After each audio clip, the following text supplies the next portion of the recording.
Omaha Beach, the 6th of June, 1944, the worst place on earth. The sea is on fire with wreckage, the sand is a slaughterhouse, and into this a landing craft grinds forward, until a mine and a shell tear into it, and the men are thrown into the surf. One of them is a medic. He is already bleeding from his own wounds. He drags himself up onto the sand, and instead of finding cover, he digs a hole, plants a flag of mercy over it, and begins to work. He will not stop for 30 hours. He will pull bullets from torn bodies, set shattered bones, breathe life back into drowning men. Around 200 of them will live because of his hands, and when it is over, his country will nominate him for its highest honor, and then quietly look away. His name was Waverly Woodson, and almost no one has ever heard of him, or of the forgotten battalion he served. To understand what these men did, you have to understand the country that sent them.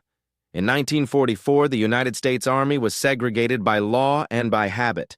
More than 1 million black Americans served in that war, and most were kept in labor and service roles far from the front because the Army did not trust or did not wish to see them fight. Black newspapers gave the struggle a name: the WWII, victory over fascism abroad, and victory over racism at home. The men we are about to follow were fighting from the day they enlisted 2 wars at once, one against the enemy across the sea, and one against their own nation's idea of who they were allowed to be. They came from every corner of black America. Wilson Monk, a quick-handed jack-of-all-trades from Atlantic City, the youngest of 7, who had left school at 14 to keep his family fed. Henry Parham, the son of Virginia sharecroppers, raised on land his people did not own. William Dabney from Roanoke, who lost his mother at 12 and volunteered at 17, too eager to wait to be called. Samuel Madison, a charming young romantic out of Columbus, Ohio. Ordinary men with ordinary dreams who put on the uniform of a country that treated them as second class and chose to serve it anyway. They were brought together at Camp Tyson in Paris, Tennessee, the one place in America that trained men to fly balloons of war. And the journey there told them everything. As their troop train carried them south into the heart of the segregated states, the men were ordered to pull the curtains shut across the windows, not for secrecy, for survival. Because Southern whites had been known to shoot at the sight of a black man in an army uniform, so the soldiers of the United States, on their way to defend it, rode through the night behind drawn curtains, hiding from the very citizens they were preparing to die for. So what exactly were they trained to do? The answer floated overhead at every harbor and beachhead of the war: the barrage balloon. A balloon filled with hydrogen tethered to the ground by a long steel cable and raised a couple of 100 feet into the sky. To an enemy pilot screaming in low to strafe the troops on the sand, that cable was a death trap, invisible at speed, strong enough to shear a wing clean off. A field of these balloons forced the attacker to climb, to stay high, to lose his aim. The men of the 320th would carry these balloons across the channel and raise them over the most contested beaches in history.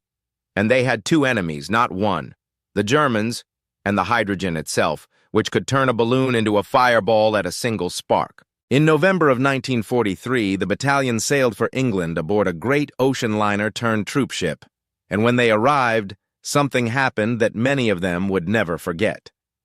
In the villages of Wales and England, among ordinary British people, the wall they had lived behind their whole lives simply was not there. They were invited into pubs and homes. They were thanked. They were treated, often for the first time in their lives, as equals, as men. It was a revelation that cut both ways, because it meant that the thing holding them down at home was not a law of nature. It was a choice their own country had made, and one day the war would end, and they would have to go back to it. Then came the assignment that made history, though no one called it that at the time. The 320th was ordered to land on the invasion beaches on the first day, on Omaha and on Utah. Of all the hundreds of thousands of Americans who would storm ashore on the 6th of June, this battalion would be the only black combat unit to set foot on the beaches of D-Day.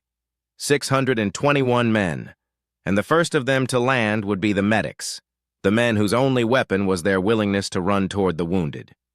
If you made it this far, you're one of us. Hit subscribe and like. We unbury history every week. Now, Back to our story. At around 9 in the morning, with the battle for Omaha still raging at the water's edge, 5 medics of the 320th came ashore into the worst of it. Henry Parham remembered wading in with the water up to their necks. He remembered what waited on the sand, the dead of both armies, German and American together, and the bullets falling all around them as they struggled forward. He remembered praying, in his words, to the good Lord to save him. These were not riflemen trained to assault a fortified beach. They were balloon crews and medics carrying gear and mercy instead of glory, and they walked into the same fire as everyone else. And there, in that hell, one man's day became legend. Waverly Woodson's landing craft had been torn open by a mine and a shell before he even reached the sand. He came ashore wounded, and he kept moving. He dug an aid station out of the beach, and he went to work, and he did not stop. For 30 hours, without relief, he treated the broken and the dying. He dressed wounds and dug out shrapnel. He set fractures. He carried out an amputation. He pulled men from the surf who had nearly drowned and breathed them back to life. By the time he finally collapsed from his own untreated wounds and sheer exhaustion, he had cared for something close to 200 men. He had, by any measure ever used, performed an act of extraordinary heroism. While the medics fought to save lives, the rest of the battalion fought to do the job they had crossed an ocean for. In crews cut down to 3 and 4 men under fire on a beach still being contested, they began to wrestle their balloons up into the sky. It was brutal, dangerous work. William Dabney found himself pinned in a foxhole beside a balloon already shredded by German machine guns. Again and again the cables were cut, the gas bags torn, and again the men sent them back up. By nightfall on the 6th of June, against everything, a curtain of silver balloons floated over the Normandy beachhead, a roof against the Luftwaffe, raised by the hands of the only black combat unit on D-Day. They did not leave when the beach was won. The 320th stayed in Normandy for 140 days, flying their balloons over the ports and the supply lines that fed the Allied armies pushing into France. The Supreme Commander himself, General Eisenhower, signed a commendation praising the battalion for carrying out its mission with courage and determination, and for being an important part of the air defense team that protected the invasion. On paper, in the words of the highest authority in the theater, these men had proven exactly what a segregated army had refused to believe they could be. Soldiers, equal to the task, equal to anyone. And then the forgetting began. Waverly Woodson's commanders nominated him for the Medal of Honor, the nation's highest award for valor. But in the Second World War, not a single black American soldier was given the Medal of Honor. Not one. Woodson's nomination was quietly downgraded. He was handed a lesser decoration and sent on. Years later, much of the paperwork that might have proven his case was lost in a great fire at a records center in St. Louis. The men of the 320th sailed home from helping to liberate a continent and stepped off the boat back into a country of separate doors and separate water fountains, where the freedom they had tasted in a Welsh village was still, for them, against the rules. For most of a lifetime, the 320th lived only in the memories of the men who had been there. The history books left them off the beach. One famous film would show the balloons floating over Omaha, and never once show the black soldiers who flew them. But memory is stubborn, and slowly the record was set right. A historian gathered their testimonies into a book and gave them back their name.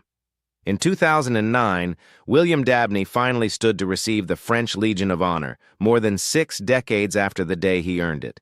Henry Parham, the last of them, carried the story until he died in 2021, and in 2024, 80 years on, Waverly Woodson was at last posthumously awarded the Distinguished Service Cross, the Army's second highest honor.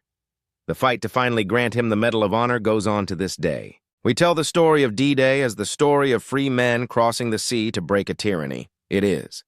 But the men of the 320th crossed that same sea carrying a harder truth, that the freedom they were fighting for was not yet theirs. They held up a curtain of balloons over the most important beach in history. They saved hundreds of lives in the surf. They were praised by the Supreme Commander, and then erased from the picture for the better part of a century. They asked for nothing but the chance to serve and the simple recognition that they had. We remember them now not to settle a debt. Some debts cannot be settled, But because the truth, however late, is owed to the men who earned it. The only black unit on D-Day was there. They held the line, and their names deserve to be spoken with all the others.